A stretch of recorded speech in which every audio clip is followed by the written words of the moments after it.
Phases 5 and 6 of the Marvel Cinematic Universe are on the horizon, and they're sure to bring a whole slew of new villains with them. We've got lots of new heroes on the way, like the Fantastic Four, Ironheart, and more. But more importantly, there's a lot of new bad guys on the way as well. A number of important comic book villains have been either confirmed or heavily hinted to appear in the MCU's next few phases, so I think we should take a look at some of the best villains we may see in phases 5 and 6. We've got heavy hitters like Kang and Magneto, as well as some lesser known characters like the Hood and the Beyonder, so let's not waste any more time and jump into it.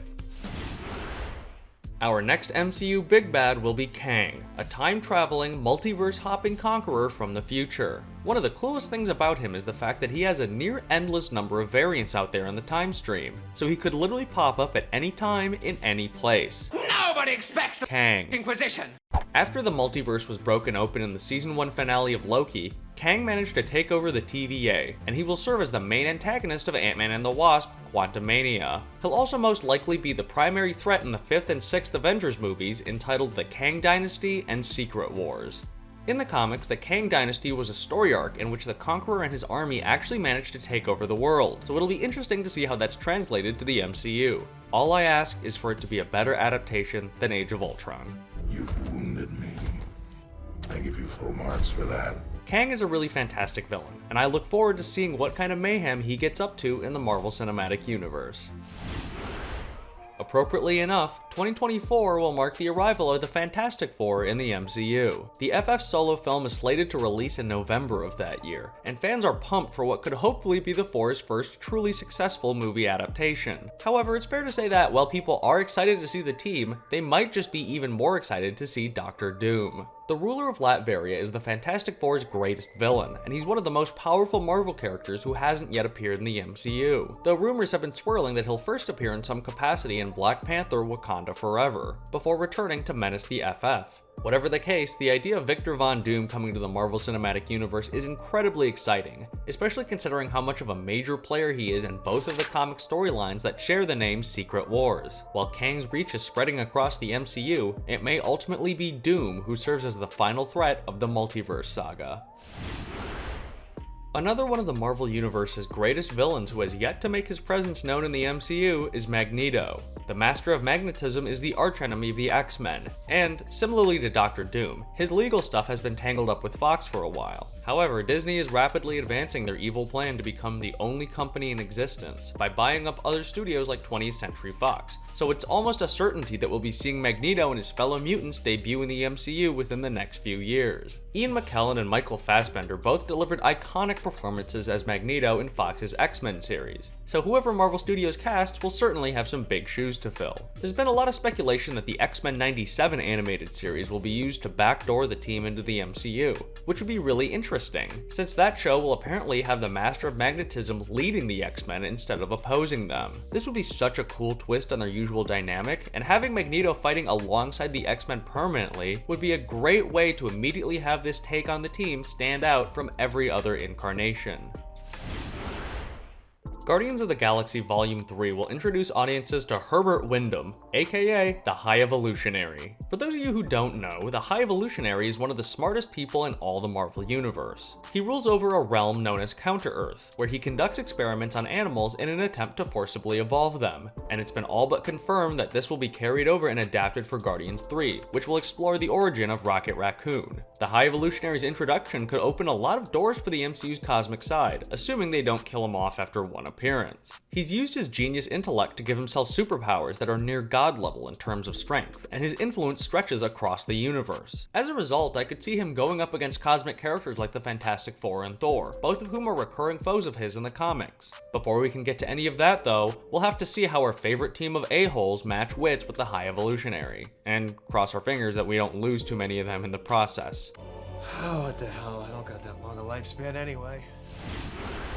The shape-shifting Skrulls made their MCU debut in Captain Marvel, where they were presented as allies to the titular hero. This is a big departure from the comic book source material, in which the Skrulls are usually depicted as diabolical world conquerors. However, it does seem like the MCU Skrulls will be heading in this direction, since we have an adaptation of Secret Invasion set to hit Disney Plus next year. This iconic storyline revealed that the shapeshifters had been impersonating a number of Earth's most powerful heroes, and with the current status of the MCU's Avengers still up in the air, the stage is set for the Skrulls to enact a takeover attempt. Now, the exact reasoning behind why the seemingly friendly Skrulls will be trying to conquer Earth is still unknown, but it's been theorized that the Secret Invasion series could introduce Varanki, the Skrulls' ambitious and bloodthirsty queen. While Talos may be a well-known freedom fighter for his people, it's doubtful that the Skrulls will listen to him over their queen, so Varanki's debut could be what sets their invasion in motion. Of course, this opens up the question of why Nick Fury would work with the Skrulls if he knows of their plans. So we'll just have to wait until Secret Invasion hits Disney Plus to find out why the shapeshifters have seemingly turned on Earth. Kang the Conqueror isn't the only bad guy who will be introduced to the MCU in Ant-Man and the Wasp: Quantumania, as the threequel has also been confirmed to include none other than MODOK. Originally a lowly scientist named George Tarleton who was experimented on by AIM, MODOK is a massive floating head supported by a highly advanced hover chair. He has a number of psionic abilities and is a serious threat to the heroes of the Marvel Universe, while also being one of the most ridiculous looking villains of all time, which is why I'm shocked that they're actually bringing him to the MCU. Not many details have been revealed about the MCU's MODOK, not even which actor will be playing him, but I'm gonna guess that Darren Cross will be the one in the hover chair. My theory is that, after being shrunk into the quantum realm at the climax of the first Ant-Man, Cross was found by Kang, who built him the hover chair to help keep him alive and support his giant head, which is an after effect of his unexpected shrinkage. Get your mind out of the gutter. Seriously though, if they're bringing MODOK of all people into the MCU, then anyone could be next. Big wheel believers, stay strong, they'll come through for us soon enough.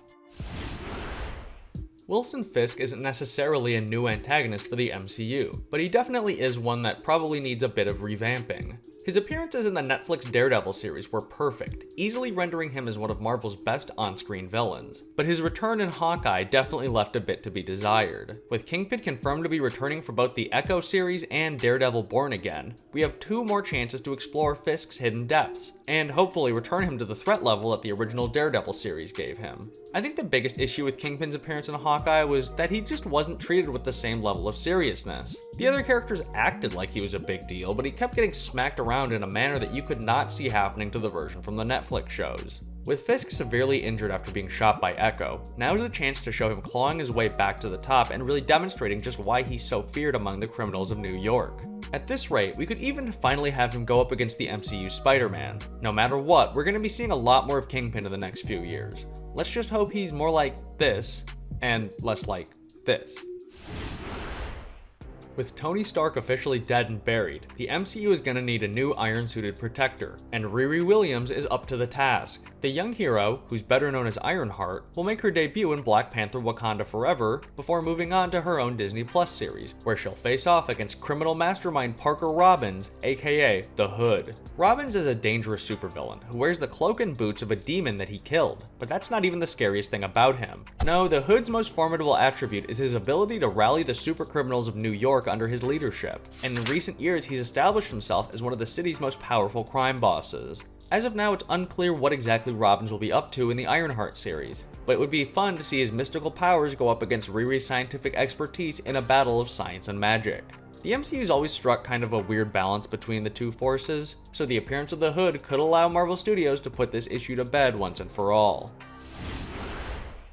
We talked a bit about the Kang Dynasty earlier in this video, now let's pivot to Secret Wars. The original crossover event that used that name was published in the 1980s, and it featured the Marvel Universe's most powerful heroes and villains being transported to a distant planet called Battleworld in order to engage in a huge fight. The orchestrator of these events was a near-omnipotent cosmic entity called the Beyonder, and while Marvel Studios seemed to be more interested in adapting the 2015 Secret Wars storyline than the original 80s one, I think it's reasonable to assume that we'll see him appear in some way when Avengers 6 hits the big screen. In the comics, the Beyonders are actually an entire species of ridiculously powerful beings who outrank even the Watchers, with the What If series continuing to explore the character of Uatu and seemingly setting him up for a live-action debut. A showdown between him and the OG Beyonder would be absolutely wild. If Uatu thought Ultron was tough to beat, he's got a another thing coming with the Beyonder, and the two's battle could perfectly symbolize the struggle of our heroes trying to hold back the rapidly worsening incursions plaguing the multiverse. We've seen some incredibly powerful characters in the MCU lately, but the Beyonder would take things to a whole nother level, and set the stage for the Marvel Cinematic Universe's biggest showdown ever. Hey folks, I'm Sonnack. I made this video for you, and I'd like to thank you for watching it.